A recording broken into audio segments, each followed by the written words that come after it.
So this is DocOps, Engineering Great Documentation. Huge thank you for inviting me along to speak today. I've never actually been to DevRelCon, so I wanted to have a little bit of inspiration. So Phil, who's emceeing the other stage, he spoke here last year, so I looked at his talk for a little bit of inspiration, and this is what I got from it. So I am Phil Leggett. I'm part of a developer relations team at a company called Nexmo. We're Nexmo. Nexmo's moved to the Nexmo group. So you've now all heard of Nexmo. So that's the pitch out of the way. I don't do marketing, right?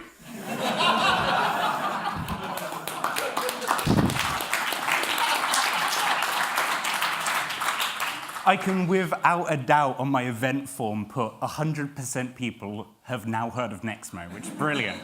So DocOps. First, I should probably start off with what is DocOps. So there's this lovely quote that came up on the Write the Doc podcast, and I'll just play that to you quickly.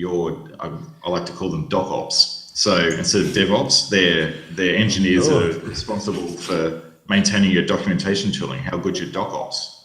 So this is a term that Jared came up with on the Fourth Write the Docs podcast, and I heard this shortly after joining Nexmo, and it was the first time I actually heard a label for the thing that I do, because most of our world is technical writers, and there's not many engineers within that. So I mainly do the engineering aspect of our documentation. That's what I'll be talking about today. If you want to find out about the kind of information architecture and the writing stuff, I highly encourage you to go along to the Write the Docs communities and API the Docs. They cover that stuff really well. So I do this, believe it or not, at a company called Nexmo, where I work on this platform. So this platform is called Nexmo Developer. It is a documentation platform where we organize things by product. This is our messaging overview page. We've also got these building block examples like send an SMS, covered in 6 different languages in most pages. And I work on this alongside my colleague Tom. So Tom is our technical writer, and we also get a huge amount of input from our DevRel team. They contribute a lot of product knowledge and a lot of the code examples for the documentation. So a pretty typical relationship within the docs community is something that looks like this. So it's a technical writer tends to speak to a product owner who then speaks to their engineers. And this is quite typical, and it works quite well when you've got maybe 1 or 2 products. But when you've got 6, 7, or 8, then it starts becoming a little bit of a problem. So as doc owners, we need to make sure that we're not being gatekeepers for this stuff, and we need to make sure that other people can contribute whilst also trying to keep the quality of the documentation quite high. So I come from an engineering background, and I thought, how can we kind of engineer our way out of this problem and build some tools and processes that allow us to give docs back to others? Because everybody can contribute kind of in their own way. You've got engineers who know the back end better than anyone else. They have the most complete technical understanding of how the API behaves. Product owners have a huge breadth of knowledge, and they understand the customer needs the best. Technical writers, they're really focused on the quality and readability, and making sure the documentation is approachable to new developers as well as experienced ones. And customers, it's an unfortunate truth that there are tens of thousands of them, where there's only a handful of us. So they're quite often the first people to notice issues in our documentation, and giving them a way to contribute back is really helpful. Where they don't, that's where support comes in, so resolving really commonly reported issues. And you guys. So everything I'm going to talk about today is open source, and you can kind of take all the work that we've been doing over the last year and use it for your product, and hopefully contribute back to our tool chain, and we can all kind of live off it. So this breaks down into 5 things: engineering, tooling, contribution guidelines, automation, and docs-like code. So starting off with the most obvious thing is you can't encourage contributions really unless your project's open source. So open source is really just about getting rid of barriers to entry. You don't want to have to fight with us. It should just be there and up for grabs at all times. And there's a few things to make sure that you're doing kind of open source responsibly. Make sure that you've got a really good README that's thorough. Your code of conduct and contributing guides are super helpful for people not familiar with the platform already. And then you've got licenses so that people can actually legitimately take the stuff and build on top of it. And also making sure that your templates for your issues and your pull requests are really clear, and that way you'll spend less time faffing about and more time actually doing things that benefit your platform. And this has started to have a positive impact for our documentation. It's got a long way to go, but so far we've had 70 commits, just over 1,500 changes from 22 contributors. And just to be transparent, this does include people inside Nexmo, but this only includes people who wouldn't have previously contributed to documentation. So that's a win. Next, I'm going to talk about tooling, and I'm going to start off with using powerful tooling. So we use Ruby on Rails and Markdown for our documentation, and that's a little bit unorthodox. Most people are using build tools like Jekyll and Hexo and Sphinx, and instead we've kind of opted for a framework. And I think the word framework there is key because it's something that doesn't assume what we're trying to build, what we're trying to achieve. I wanted something that gave us the flexibility to say yes to everything. So our Slack channel is accessible. So as you probably all know, you have to be invited to join a Slack channel. So you can sign up straight from here. It sends over to the Slack API. And being able just to kind of build that was really neat. And we got our feedback mechanism. So you have this form that goes on the bottom of every page. We can report on this dashboard, and everything goes through to our Slack channel as well. And building stuff like that was really trivial. And we're talking about things like internationalization, and it's just really great to know that our technology is not the thing holding us back doing that. And my personal favorite is code examples, making sure that we're customizing our code examples for customers. So they have something that just works. And these things, as well as some of the other practices we do, they require a database and authentication sessions and user input and workers and things like that. So even though we've got these powerful tools, we don't want to over-engineer our tool like this Butter robot here. We need to make sure that we retain the good qualities of those simple tools like the Jekyll, for instance. And we need to make sure that these tools are intuitive. So just like any of the build tools, we have all of our documentation in directories. Just because we have a database, we don't need to use it for all of our content. So all of our Markdown files are in their own directories, and that generates a navigation and things like that. And we just use Markdown. And there are other formats for documentation that a lot of the people in the Write Their Docs communities speak about. I think most people in this room would just default to using Markdown. And when you're trying to encourage collaboration, going for the thing that's really easy and really popular makes a lot of sense. Markdown's also readable by both machines and humans, which is great because you don't need to context switch very much. And it can be quite powerful. GitHub started using the power of Markdown by kind of adding a few features that benefited their platform. Syntax highlighting, really obvious one, and task lists and tables and things like that. So when I started working on this project, I wanted to extend Markdown in a way that would benefit technical writers. So the way that we go about doing that is we extend Markdown with middleware. So we start off with GitHub flavored Markdown, and we progressively add features on top of it. So things like sequence diagrams and tabbed content. But we extend Markdown whilst also keeping the intuitiveness that we really kind of love from it. So the Markdown, middleware looks a bit like this. It's a pipeline. So coming from the left here, you've got your Markdown file straight off the disk, unmodified. And it gets changed by a filter in some sort of way, and then it passes that modified result onto the next filter until eventually you've got HTML at the end.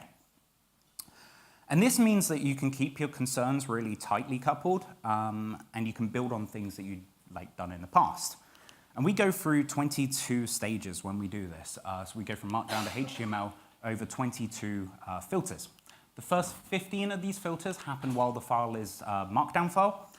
The 16th is the conversion from Markdown to HTML, and then we perform a further 6 operations whilst the document has the kind of structure of being a HTML file.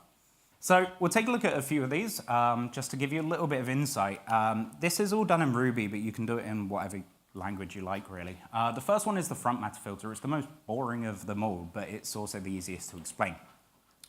So you have a file like this off the disk. We utilize this front matter here in the controller, so for its weight and its navigation and the title of the page. But if you pass that to our Markdown to HTML renderer, it will spit that out in a p tag. We don't want that. So we need to get rid of that. So this filter is simple. Regex finds the matching pattern, replaces it with empty string. And then it takes the entire document minus the front matter, and it passes that on to the next filter. So further down the line, we have tooltips. So this is adding a feature that doesn't belong in Markdown at the moment, but doing it in a way that if it was native, how might it look? So this is the syntax here. So you just use a little caret symbol, and then it works just like links, for instance, or similar to images. And again, this is a bit of regex that produces a span tag, puts the content in the data element here, puts the original text and more in between the span tags.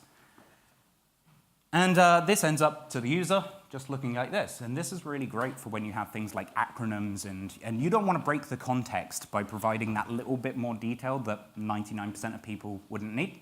A bit more complicated is tabbed examples. So we tend to use this for block type components.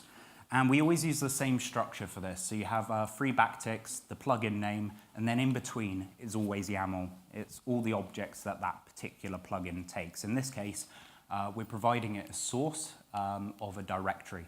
So this example, style guide tabbed content directory, contains these three Markdown files, Alpha, Bravo, and Charlie.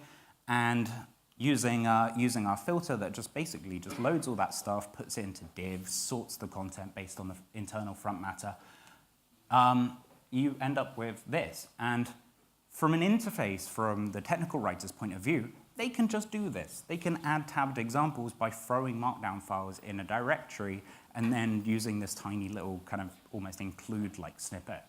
And that's really cool. So there are three types of these extensions.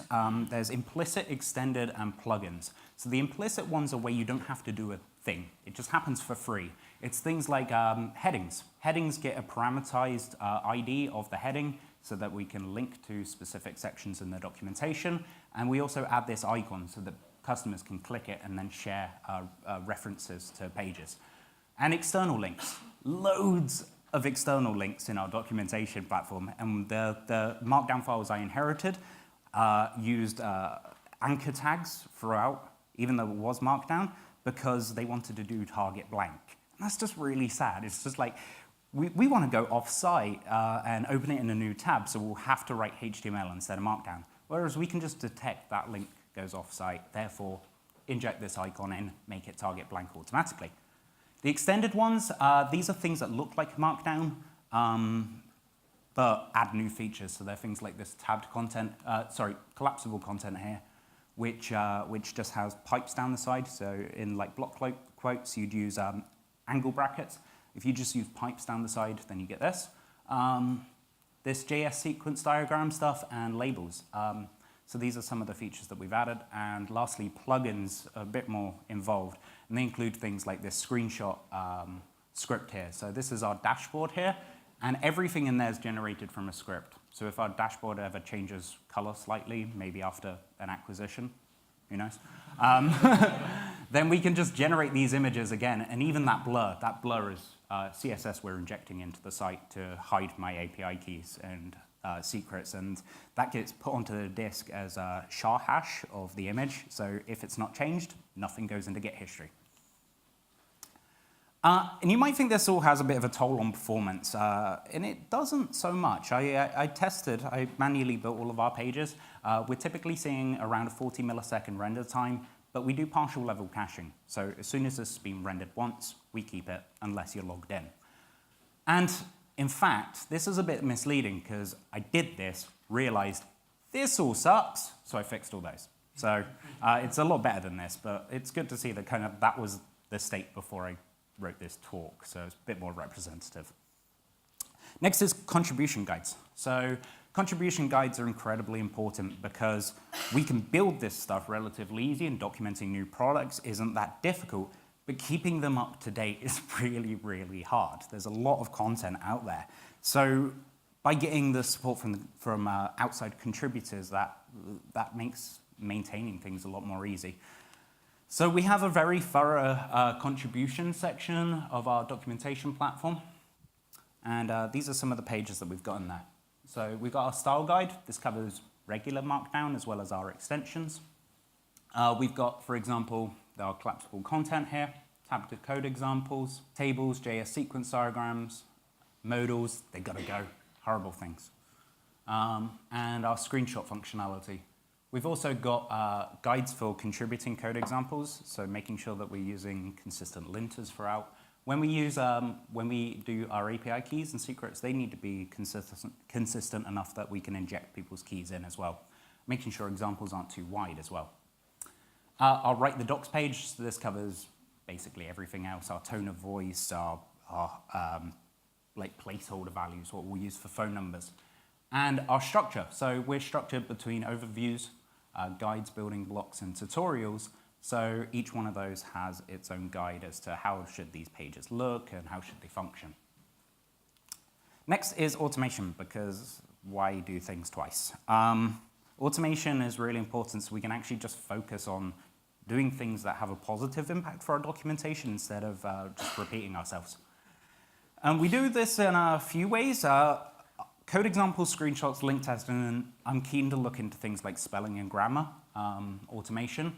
I'm just going to talk about one of them. The code examples, I think, helps us significantly. So we keep all of our code examples in external repositories. So you have all of these different repositories here, and our DevRel team is kind of split over language specialists as well. So we recently changed our documentation, our node examples, from using var to let and const, for instance. And to benefit from those changes in the documentation, like I don't want to have to like pull that stuff down and import in or copy and paste it, things like that. So every time you push to one of these repos, we actually trigger a Travis CI build that runs these 3 rake tasks. So it builds all of the pages, then takes the code changes, builds them all again, and then diffs them. And there are some examples in those repos that aren't used, so sometimes you don't end up with a diff. But if you do, like in this example, it automatically puts in a pull request. It says, these pages have been affected. This is the diff of the HTML out of it. And you can just go visit those pages, make sure that they still make sense. And my last section is on docs like code. So docs like code is a bit of a kind of movement to basically take all the practices that we know as engineers and apply them to documentation, because it's not being done often within the documentation community. But it's also things like reusing definitions. So you have, for example, our API reference pages. This is our SMS API reference page. And we've got all of our kind of parameters here and whether they're required or not, their data types, so like string or integer. We got our code examples up here and our responses and what our objects look like. And this particular endpoint takes a lot of properties and has all these various errors as well. And being able to define them in a way that we have a document that we can share with the engineering team makes so much sense. So this is an OpenAPI 3.0 spec for our SMS API, and this entire page is generated from this document. And it means that you can share that with engineering, they can test their API against it, they can, and the library maintainers, they can possibly even use this to generate libraries in the future. So it's quite exciting. And we also, mocking servers, that's really useful. If you want to find out a bit more about docs like code, I'd really recommend this book by Ann Gentle. It covers things like Git and GitHub, documenting REST APIs, CI and automation, and reviewing documentation code. So, summarize, open source, don't put barriers in front of your contributors. Project being open source can even indicate to your colleagues that they don't need to ask permission to contribute to the project. Tooling, I really recommend the upfront investment in having some powerful tooling, but also keep it nice and intuitive. And it will enable you to make your platform really rich. Contribution guides are really essential for getting quality external input and providing resources for your contributors. And automation is, don't repeat things. It's a waste of time. Focus on things that actually add some value. And docs like code, take engineering practices because that works really good for written content as well. And allows you to gain a lot of collaboration across your teams. Just to wrap up, we are hiring another technical writer at the moment, so please do go to developer.nexmo.com/team if that sounds interesting to you.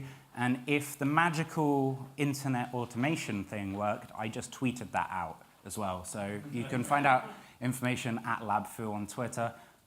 This has been DocOps. Thank you very much.